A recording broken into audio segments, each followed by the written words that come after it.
오늘은 모세의 후계자 여호수아, 이라는 제목으로 말씀을 참고합니다. 우리가 어제 27장 앞부분을 참고했는데, 모세를 이제 하나님이 느보산으로 끌고 올라가셔서 너는 여기서 끝난다. 그리고 너의 앞에 펼쳐져 보이는 가나안 땅을 보고 너는 죽어야 된다, 이렇게 말씀했어요. 그래서 모세는 그 말씀을 조금도 의아하게 받아들이지 않았습니다. 이미 하나님 앞에서 예고도 하셨고 이제 죽을 장소가 바로 여기다, 이렇게 말씀을 하시니까 모세가 그러면 하나님, 제 뒤를 이을 후계자를 하나님 세워주십시오, 이렇게 말씀합니다. 그때 하나님께서 이제 여호수아를 너의 다음 지도자로 세우겠다, 이렇게 18절 상반절까지 말씀했는데, 왜냐하면 모세가 40년을 이스라엘 백성들을 이끌고 출애굽해서 이제 가나안 접경까지 이끌어 왔습니다. 그런데 모세는 자기의 그 후임자를 자기가 결정하려고 한 게 아니고, 하나님 누구를 후계자로 세워야 됩니까? 라고 물었고, 하나님의 대답은 바로 여호수아다, 이렇게 말씀을 하셨어요. 그러면 과연 하나님이 원하시는 그 지도자가 누구냐, 여호수아가 어떤 사람이냐, 이것이 중요하다, 그 말입니다. 하나님의 나라는 하나님의 일꾼이 일을 하는 것이고, 하나님의 일꾼은 하나님이 보시기에 가장 합당한 자가 되어야만 할 수 있다 하는 이러한 지도력에 대한 원리를 오늘 말씀했어요. 첫째, 15절부터 18절 상반절에 보면 하나님이 선택하신 자가 지도자가 되는 것이다 그랬어요. 모세는 하나님 앞에 죽음도 이제 순종하고, 다만 염려되는 것은 자기가 이끌었던 이스라엘 백성을 누가 이끌고 가야 될 것인가는 궁금한 거예요. 그래서 하나님께 여쭤봤을 때 눈의 아들 여호수아다, 이렇게 말씀했습니다. 이 여호수아를 하나님이 이제 뽑으실 때에는 그만한 자격이 있기 때문에 뽑으신 거죠.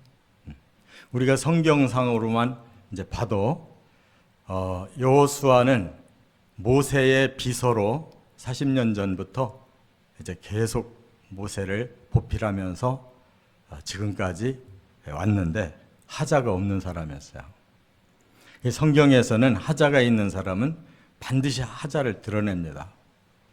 그래서 아브라함도 이삭도 야곱도 다 하자가 있어서 그 사건들이 다 드러나고 있고, 모세도 하자가 있어서 지금 끝이 나는 건데, 그 다음 사람을 선택하실 때 여호수아는 아직까지 하자가 없어요. 그리고 우리가 여호수아 24장까지 더 살펴봐도 큰 하자가 없어요. 그렇기 때문에 또 모세를 모시고 40년간 보필하는 가운데 많은 것을 배웠을 것입니다. 그리고 특별히 이제 중간에 민수기 14장이 큰 사건이 일어나잖아요. 바로 정탐꾼 12명 중에 에브라임 지파의 대표로 눈의 아들 여호수아가 다녀왔고, 또 유다 지파의 또 갈렙이 그 중에 또 같이 다녀왔고, 12명이 갔다 온 12지파의 각 지도자들이 갔다 왔는데, 바로 유다 지파 그리고 에브라임 지파의 두 지도자만 우리는 하나님의 언약대로 들어갈 수 있다. 그들이 아무리 강하다 할지라도 그들은 우리의 밥이다, 이렇게 말을 했던 자예요. 그렇기 때문에 하나님 눈으로 봐도 눈의 아들 여호수아를 택하실 수밖에 없다는 것이에요. 이렇게 우리는 지도력이라는 것은 이양이 되게 돼 있습니다. 그런데 중요한 것은 그 지도력이 더 좋은 사람들이 계속 이어가야만 하나님의 나라도 이 세상 나라도 바르게 될 수가 있다는 거예요. 그래서 사람의 입장이 아니라 철저히 하나님의 입장에서 찾아야 돼요. 하나님 어떤 사람을 하나님의 일꾼으로 택해야 됩니까? 라고 기도해 봐야 되고 하나님의 응답이 다수에게 임해야 된다. 그 말이에요. 그렇기 때문에 여호수아는 이제 모세의 말대로 그가 목자로서 양떼를 이끌고 가야 되는데 이게 보통 어려운 일이 아닌데 모세도 40년을 해놓고 막판에 이렇게 범죄를 했는데 이걸 어떻게 해야 됩니까? 하고 지금 18절 상반절까지 하나님께 하소연하는 거죠. 그렇기 때문에 양이 직접 방향을 잡고 가겠다라고 하는 이 민주주의는 잘못된 것입니다. 그것은 백성들의 뜻을 모아서 다수결에 의해 지도자가 세워지기 때문에 이 모양이 되는 거예요. 하나님이 정말 준비시킨 사람을 찾아내는 영감이 더 중요한 거예요. 그래서 세상의 기준으로는 뭐 번듯하게 잘났어도 속을 알 수가 없어요.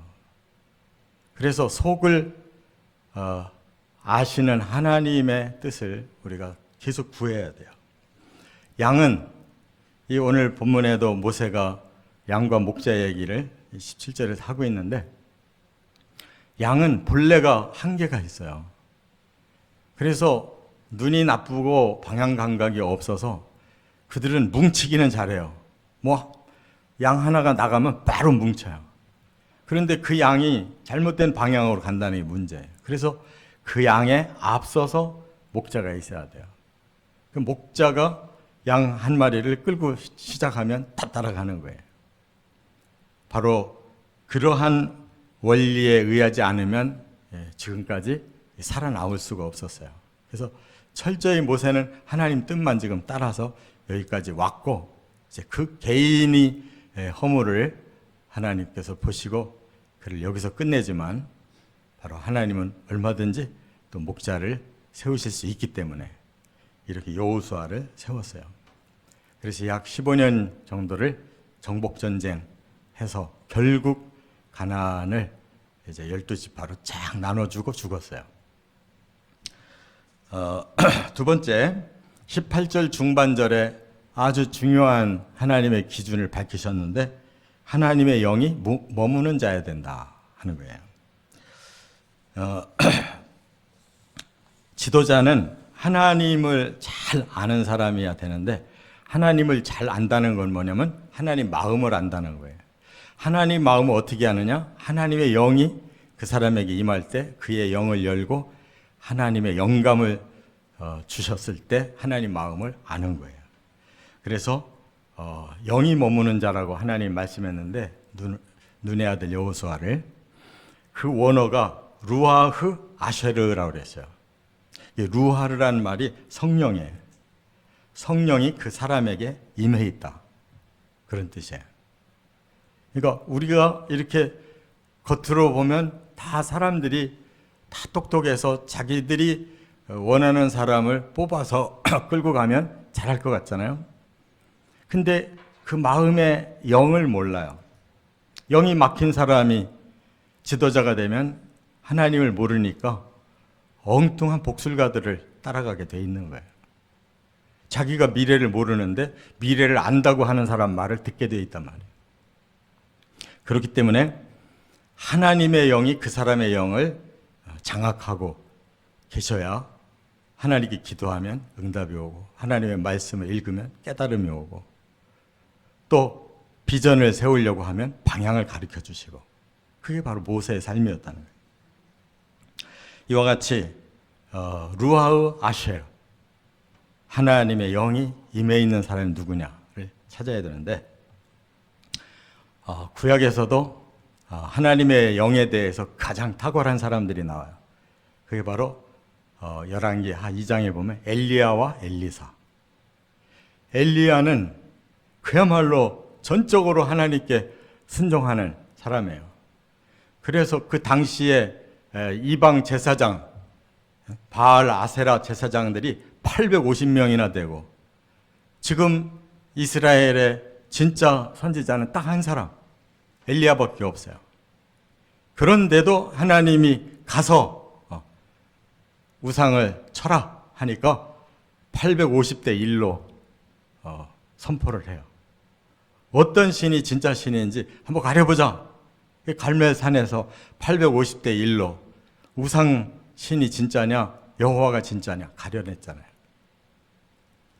그리고 그가 이제 인간인지라 그 다음에 더 독한 사람, 아합의 아들, 아니, 아합의 아내 이세벨이 그런 상황에서도 내가 엘리야 반드시 찾아내서 죽이겠다 하니까 그 말에 그만 넘어진 거예요. 그러나 하나님이 기회를 주시죠.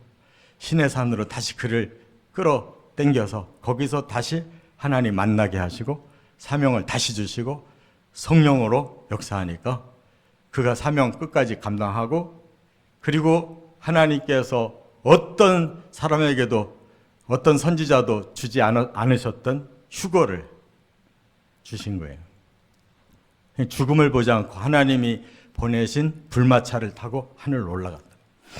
에녹도 하늘로 올라간 사람이지만 구체적인 내용이 없는데 엘리야는 유일하게 하나님이 불마차를 보내고 그걸 타고 올라갔다는 것은 가장 하나님의 영이 충만해서 하나님의 뜻을 잘 알고 순종했다는 걸 인정하는 거예요.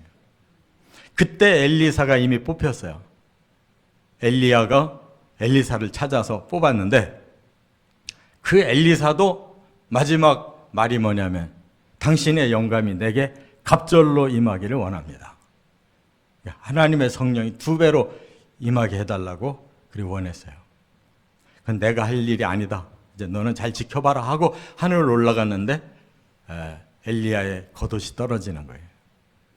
던진 것이죠. 그래서 엘리사가 그 엘리야의 옷을 강물에서 찾아서 그걸로 강물을 치면서 나가니까 열려졌다. 강물이 열렸어요.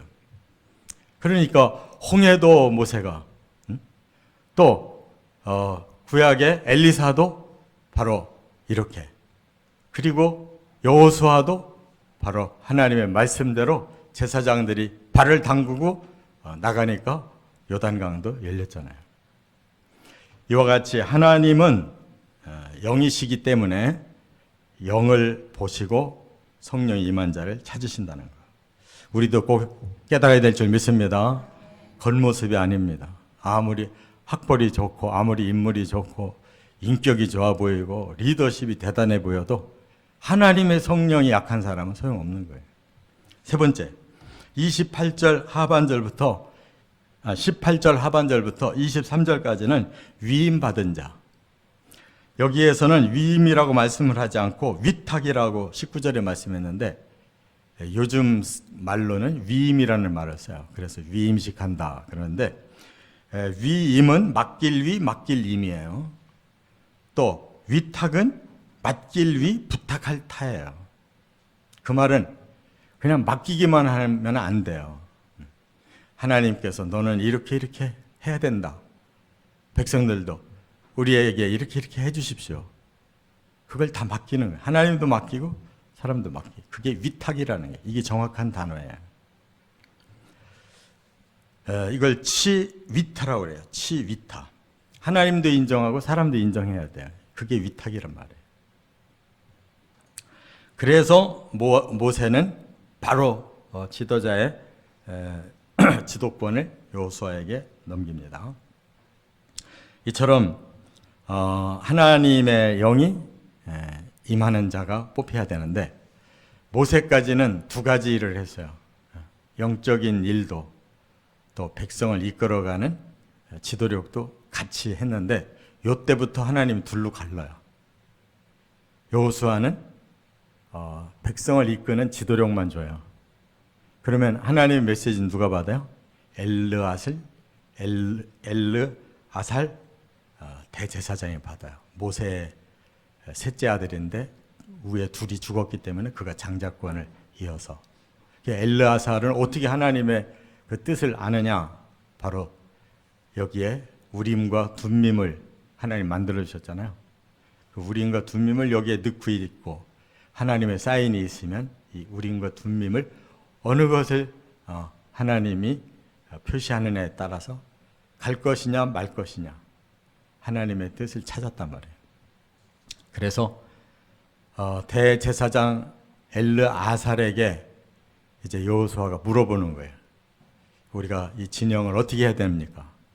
엘르아살은 하나님께 물어보는 거예요. 그럼 하나님이 우림과 둠밈으로 사인을 주면 여호수아에게 알려주고, 여호수아는 신실하게 지도력을 가지고 그대로 순종할 때 가나안을 정복했다 그 말이에요. 이것이 오늘날에는 그 종교와 정치를 분리하는 결과가 됐어요. 그래서 이후에 이제 왕조가 세워져서 다윗 왕이 나라를 다스리고 제사장이 영권을 가지고 하나님께 제사 드리는 이 두 가지가 갈라진 거예요. 여기서부터 이제 저나 여러분이나 우리가 하나님의 뜻을 전하는 교역자든지 또 교회를 섬기는 장로님이나 권사님들이든지 누가 됐든 중요한 건 성령이 열려야 되는 거예요. 성령이 안 열리고는 아무 소용이 없어요. 우리 힘으로는. 우리에게도 이런 귀한 지도력의 승계가 이어지기를 주의 이름으로 축원합니다.